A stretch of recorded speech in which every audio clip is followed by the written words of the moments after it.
மொழிவாரி மாநில மறுசீரமைப்பு. ஒரு நாட்டை எப்படி மாநிலங்களாக பிரிப்பது?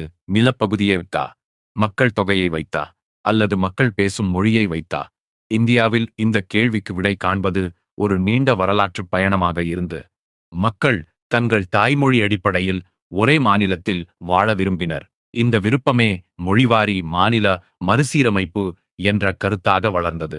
விடுதலை போராட்டத்தின் போது ஒரே மொழி பேசும் மக்கள் ஒன்றிணைந்து போராடியதால் அந்த மொழி அடையாளம் வலுவான உணர்வாக மாறியது. இந்த கோரிக்கை படிப்படியாக வளர்ந்தது. மொழி அடிப்படையிலான மறுசீரமைப்பு 1917 காங்கிரஸ் கட்சியால் தொடங்கப்பட்டது. 1927 அதற்கான பணிகள் ஆரம்பமாயின.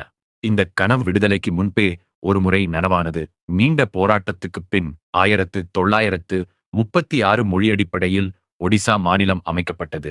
இதுவே மொழி அடிப்படையில் பிரிக்கப்பட்ட முதல் மாநிலம்.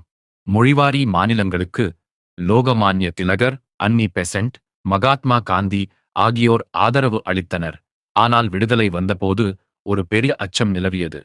மொழி அடிப்படையில் மாகாணங்கள் அமைந்தால் மத பிரச்சினை போல இதுவும் பதற்றத்தை உருவாக்கிவிடுமோ என்று தலைவர்கள் அஞ்சினர். எனவே 1948 நீதிபதி எஸ்.கே. தார் தலைமையில் மொழிவாரி மாகாண ஆணையம் அமைக்கப்பட்டது. இதுவே தார் ஆணையம் என்பர். இது ஒரு மூவர் குழு ஆகும். தார் தலைமையில் ஜே.என். லால், பன்னா லால் ஆகியோர் இதன் உறுப்பினர்கள் ஆவர்.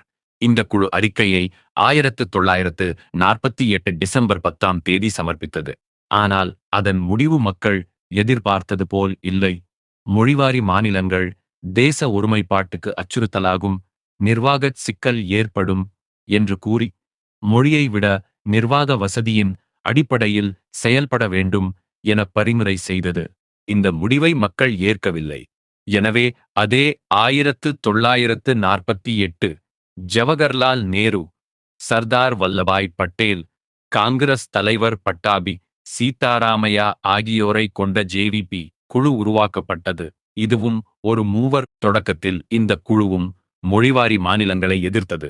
ஆனால் மக்கள் ஆர்ப்பாட்டங்கள் நீடித்ததால் மக்கள் கோரிக்கைக்கு இணங்க மொழிவாரி மாநிலங்கள் அமைக்க பரிந்துரைத்து 1949 ஏப்ரல் 1 ஜே.வி.பி. குழு அறிக்கை சமர்ப்பித்தது. ஆனால் முதல் மொழிவாரி மாநிலம் உருவானதற்கு பின்னால் ஒரு பெரிய தியாகம் இருந்தது.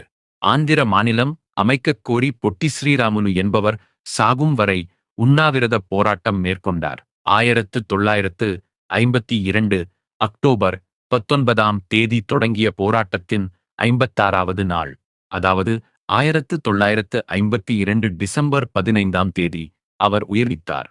ஒரு மனிதரின் உயிர் தியாகம் முழு இயக்கத்தையும் தீவிரப்படுத்தியது. தெலுங்கு பேசும் மக்களின் நெருக்கடிக்கு நேரு பணிந்தார். 1953 அக்டோபரில் தெலுங்கு பேசும் பகுதிகளை சென்னை மாநிலத்திலிருந்து பிரித்து முதல் மொழிவாரி மாநிலமான ஆந்திர மாநிலம் உருவாக்கப்பட்டது. ஒரு மாநிலத்துக்கு கிடைத்த உரிமை பிற மொழி பேசும் மக்களுக்கும் வேண்டும் என்ற எண்ணத்தை விதைத்தது. நாடு முழுவதும் தனி மாநில கோரிக்கைகள் வலுத்தன. இந்த சூழலை கையாள நேரு ஒரு விரிவான ஆணையத்தை அமைத்தார். அதுவே ஃபசல் அலி ஆணையம்.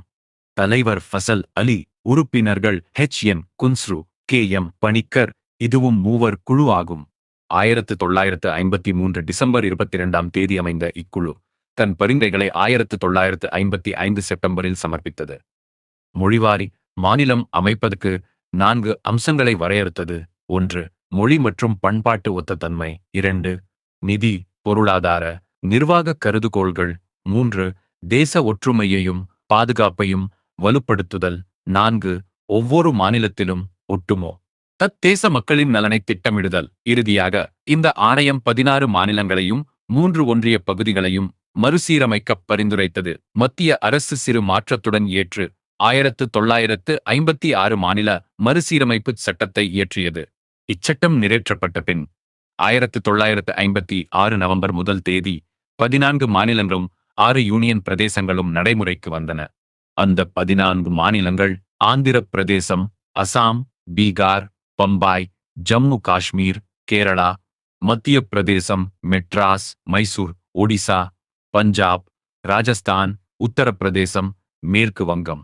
6 யூனியன் பிரதேசங்கள் அந்தமான் நிக்கோபார் தீவுகள், டெல்லி, இமாச்சல பிரதேசம், லக்ஷத்தீவு, மணிப்பூர், திரிபுரா இப்படி மாநில மறுசீரமைப்பு சட்டம் இந்தியாவின் அரசியல் வரைபடத்தை மொழி அடிப்படையில் புதிதாக வடிவமைத்து சுதந்திர இந்திய வரலாற்றில் ஒரு முக்கிய திருப்புமுனையாக அமைந்தது.